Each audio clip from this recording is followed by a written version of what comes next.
नमस्कार बच्चों, आज हम सभी लोग इंडस्ट्रियल रिवॉल्यूशन औद्योगिक क्रांति के बारे में पढ़ेंगे। सबसे पहले हमें यह जानना चाहिए कि उद्योग यानी इंडस्ट्री होता क्या है, उसके बाद रिवॉल्यूशन, और फिर हम जानेंगे कि औद्योगिक क्रांति के क्या कारण थे और इंग्लैंड में ही औद्योगिक क्रांति क्यों हुई। जैसा कि इंडस्ट्रियल रिवॉल्यूशन औद्योगिक यानी उद्योग का मतलब होता है बच्चों एक ही जगह स्थापित होना, अर्थात एक ऐसी संरचना, एक ऐसा उत्पादन की प्रक्रिया जो एक जगह स्थापित किया जाए अन्य संसाधनों के माध्यम से, उसके बाद वहां से उसका वितरण सब जगहों पे किया जाए। रिवॉल्यूशन आप जानते हैं एक बदलाव, एक परिवर्तन जो हमें सही दिशा में ले जाए। तो औद्योगिक क्रांति यानी एक ऐसी प्रक्रिया की शुरुआत हुई जिसने पूरी दुनिया को काफी हद तक बदल दिया। आपको एक चीज और बताना चाहूंगा कि ये जो औद्योगिक क्रांति है ये इंग्लैंड के इतिहासकार अर्नाल्ड टॉयनबी की देन है। अर्नाल्ड टॉयनबी जो इंग्लैंड के एक बहुत बड़े इकोनॉमिस्ट थे, उन्होंने सबसे पहली बार बताया कि औद्योगिक क्रांति होती क्या है। फिर हम देखेंगे, और हम जैसा कि जानते हैं बच्चों, ये सतत विकास की प्रक्रिया रही है। औद्योगिक क्रांति कोई एक आकस्मिक घटना नहीं थी, बल्कि ये एक कॉन्टिन्यूअस चेंजेस हुआ है, कॉन्टिन्यूअस सस्टेनेबल चेंजेस था औद्योगिक क्रांति का। औद्योगिक क्रांति के कारण अगर देखा जाए, कॉजेज क्या क्या थे, क्यों हुआ, और आपको एक चीज और बताएं, ये औद्योगिक क्रांति बच्चों अभी भी रुकी हुई नहीं है। ये औद्योगिक क्रांति अभी भी निरंतर चल रही है। औद्योगिक क्रांति होने के बाद इंडस्ट्रियल रिवॉल्यूशन 2.0, 3.0 और प्रेजेंट में इंडस्ट्रियल रिवॉल्यूशन 4.0 चल रहा है।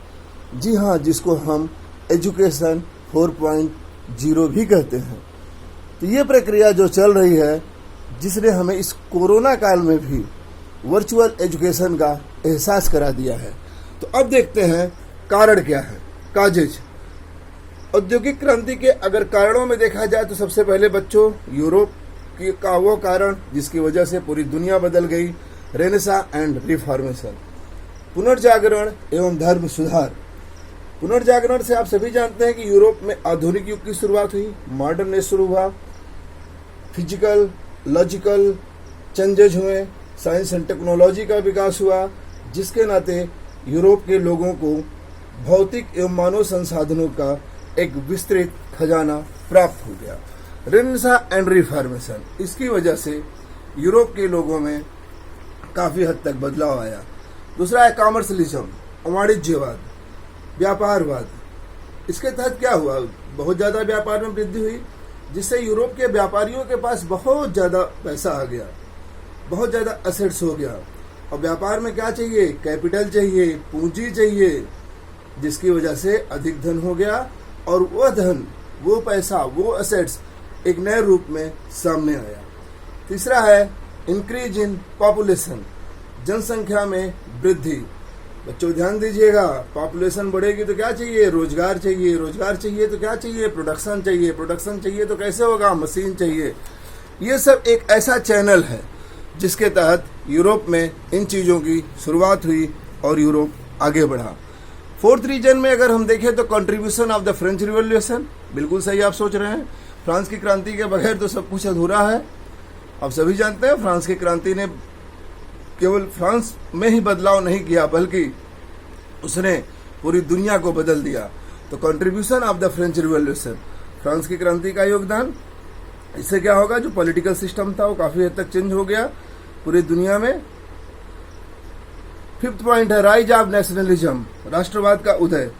ये क्या है राष्ट्रवाद, it is a internal feeling to betterment of our country in every aspect. जी हाँ बच्चों, राष्ट्रवाद एक आंतरिक फीलिंग है जो अपने देश को किसी भी स्थिति में सबसे आगे रखने की प्रेरणा प्रदान करता है। तो यूरोप में इसका जन्म हो चुका था। ये कोई सब्जी कढ़ाई नहीं है कि सब्जी पनीर बना दो, ये इंटरनल फीलिंग होता है नेशनलिज्म। आज भी आप देखिए हमारे आपके अंदर आंतरिक राष्ट्रवाद की भावना मजबूत हो रही है। तो ऐसी ही आंतरिक राष्ट्रवाद की भावना यूरोप में मजबूत होना शुरू हुई। 6 पॉइंट देखिए बच्चों, डेवलपमेंट ऑफ फैक्ट्री सिस्टम यानी कारखाना पद्धति का विकास हुआ।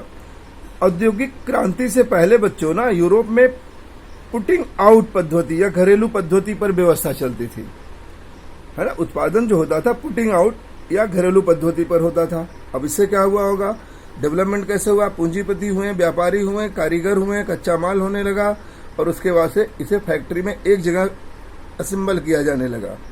ठीक, तो ये हम लोगों ने देखा कि काजेज क्या थे इंडस्ट्रियल रिवॉल्यूशन के। इंडस्ट्रियल रिवॉल्यूशन के जो कारण थे, आपको 6 कारणों पे हम लोगों ने चर्चा किया। Renaissance and reformation, commercialism, increase in population, contribution of the French revolution, rise of nationalism, development of factory system. अब एक महत्वपूर्ण प्रश्न बनता है कि ये जो रिवॉल्यूशन हुआ, why did the industrial revolution begin in England, England में ही क्यों हुआ। इसके बारे में हम लोग देखेंगे कि इंग्लैंड की क्या क्या सिचुएशन थी बच्चों, ये ऐसी क्या जरूरत थी इंग्लैंड की जो इंग्लैंड के पास ही था, बाकी दुनिया में और जगहों पे नहीं हुआ। जब हम आप इंग्लैंड का इतिहास पढ़ते हैं, इंग्लैंड की औद्योगिक सिचुएशन को देखते हैं, तब हम आप लोग इस बात का विशेष एहसास करते हैं कि ये इंग्लैंड में कैसे हुआ। सबसे बड़ा चीज होता है फेवरेबल पॉलिटिकल इन्वायरमेंट। अगर पॉलिटिकल इन्वायरमेंट फेवरेबल नहीं है तो कहीं भी कोई क्रांति सक्सेस नहीं हो सकती है। इसमें हम लोगों ने देखा कि 1688 की इंग्लैंड में ग्लोरियस रिवॉल्यूशन के बाद, जी हाँ 1688 में इंग्लैंड की ग्लोरियस रिवॉल्यूशन के बाद संसदीय प्रजातंत्र प्रणाली बहुत मजबूत हो गई थी बच्चों। वहां पे पार्लियामेंट्री सिस्टम की शुरुआत हुई 1688 का जो ग्लोरियस रिवॉल्यूशन हुआ, जिसकी वजह से वहां पे एक डेमोक्रेटिक पैटर्न का आगमन हुआ, जबकि यूरोप के अन्य देशों में फ्यूडलिज्म सिस्टम और राजशाही व्यवस्था चल रही थी। दूसरा पॉइंट अगर हम देखें तो geographical situation of the Britain, भौगोलिक स्थिति। इंग्लैंड की जो ज्योग्राफिकल सिचुएशन है उसने इंग्लैंड में बहुत ज्यादा इफेक्ट किया। खासकर अगर आप देखिए तो इंग्लैंड के चारों तरफ क्या है, समुद्र है। बिल्कुल आप सही कह रहे हैं। कौन सा ओशन है बच्चों, अटलांटिक ओशन है। उस अटलांटिक ओशन में ये देश स्थित था, जिससे वहां पे पोर्ट बनाने में आसानी हुई। पोर्ट बना तो ट्रेड होने में काफी सुविधा हुई, जिसकी वजह से आंतरिक और विदेशी परिवहन को बढ़ावा मिला। इंग्लैंड की नम जलवायु कपड़ा उद्योग के लिए अधिक उपयुक्त थी। इंग्लैंड की जो नम जलवायु थी बच्चों, वो कपड़ा उद्योग के लिए बहुत ज्यादा मुफीद थी, बहुत ज्यादा काम कर रही थी। थर्ड पॉइंट अगर हम देखें तो स्ट्रांग नेवल पावर, सुदृढ़ नौसैनिक शक्ति। अब आप सोच रहे होंगे सर नेवल पावर का कौन सा काम होगा, इंडस्ट्रियल रिवॉल्यूशन बिल्कुल होगा बेटा, है ना। पावर ही आपको आपके अस्तित्व का एहसास कराता है। समुद्री क्षेत्र से घिरा होने के कारण इंग्लैंड एक शक्तिशाली जहाजरानी का विकास हुआ इस काल में, जिसके बल पे इंग्लैंड ने अपना औपनिवेशिक यानी कॉलोनिज्म एम्पायर को डेवलपमेंट किया। युद्ध काल में इंग्लैंड के व्यापार पर प्रतिकूल प्रभाव नहीं पड़ता था, क्योंकि उसके पास स्ट्रांग नेवल पावर थी, जिसकी वजह से वो आगे बढ़ता चला गया। फोर्थ पॉइंट अगर हम देखें, एबंडेंस ऑफ नेचुरल रिसोर्सेज यानी प्राकृतिक संसाधनों की प्रचुरता। जी हाँ, इंग्लैंड के पास क्या था, कोल था, आयरन था, कोयला और लोहा के विशाल भंडार थे, और दोनों ही खनिज एक स्थान पर उपलब्ध थे। लोहा से एक बात याद आती है बच्चों, आज भी आप देखिए ना, लोहे के हथियार जिसके पास हैं वो बहुत ताकतवर होता है। आप देवमंडली में पहुंच जाइए, शंकर भगवान हमेशा एक त्रिशूल लेके इस तरह से खड़े रहते हैं, है ना। पावर, आयरन पावर, लौह मंडली, ठीक। उसके बाद बच्चों देखते हैं कृषि क्रांति, agriculture revolution and population growth. England में इस समय क्या हो रहा है, एग्रीकल्चर रिवॉल्यूशन हो रहा है। 17वीं सेंचुरी में इंग्लैंड में व्यापक परिवर्तन हो रहा है, बहुत ज्यादा, जिसकी वजह से कृषि क्षेत्र में तकनीकी परिवर्तन हो रहा है। बड़े बड़े फार्म स्थापित हो रहे हैं, नवीन कृषि यंत्रों विधियों का उपयोग हो रहा है, जिसकी वजह से वहां के भूस्वामियों को भारी लाभ मिलता है। सरप्लस प्रोडक्शन होता है। सरप्लस प्रोडक्शन की वजह से मजदूर क्या हो रहे हैं, पलायन कर रहे हैं। और जनसंख्या अगर आप इस समय की बात देख रहे हैं तो 1740 के दशक में बहुत तेजी से पॉपुलेशन ग्रोथ हुआ। मांग बढ़ी, कीमत बढ़ी, उत्पादन बढ़ा। एक जो व्यापार का साइकिल होता है बच्चों, व्यापार का जो एक चक्र होता है, वो चक्र इंग्लैंड में चलने लगा और उस चक्र के चलने से पॉपुलेशन बहुत तेजी से बढ़ने लगा। नेक्स्ट पॉइंट अगर हम देखें, colonization expansion of England. England का औपनिवेशिक विस्तार। जब हमारे पास पावर आता है ना तो हम एक्सपेंशन करते हैं। आपके पास पैसा आता है तो आप जमीन खरीदते हो, ये मानव का नेचर है। एक्सपेंशन हम तब भी करते थे और आज भी करते हैं। औपनिवेशिक विस्तार, आप जानते हैं इंग्लैंड किस तरह से व्यापार के लिए दूसरे देशों में घुसता था और उसके बाद वहां के रॉ मटेरियल और रिसोर्सेज पे कब्जा कर लेता था। वो रॉ मटेरियल रिसोर्सेज कहाँ आते थे? इंग्लैंड आते थे। इंग्लैंड उन्हें प्यूरिफाई करके, बना के और उसे विश्व के देशों में बेचता था। अगला अगर हम देखें, अवेलेबिलिटी ऑफ कैपिटल, पूंजी की उपलब्धता। अवेलेबिलिटी ऑफ कैपिटल की बात अगर हम करेंगे बच्चों, तो आप ध्यान दीजिएगा, इंग्लैंड में इस समय पर्याप्त पैसा था, बहुत ज्यादा पैसा था। तुम लोग कहते भी हो ना सर, बाप बड़ा ना भैया, सबसे बड़ा रुपया। जी हाँ, अवेलेबिलिटी ऑफ कैपिटल, पूंजी की उपलब्धता क्या थी?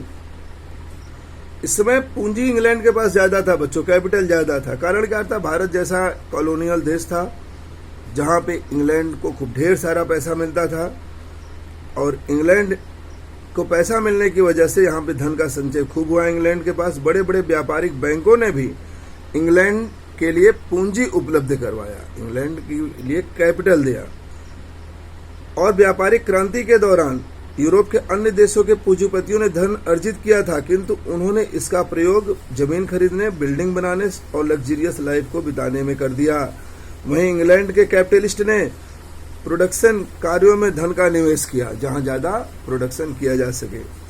और एक सबसे बड़ी चीज है जिसके बगैर कुछ नहीं हो सकता है, scientific progress and new inventions, वैज्ञानिक प्रगति और नए आविष्कार। हमारे वर्तमान प्रधानमंत्री मोदी जी भी इस चीज पे बहुत फोकस कर रहे हैं। स्किल इंडिया है, कौशल युक्त भारत, एजुकेशन 4.0, इंडस्ट्रियल रिवोल्यूशन 4.0, जो क्रांति को बढ़ावा देती है। कौन सी क्रांति? Digital revolution.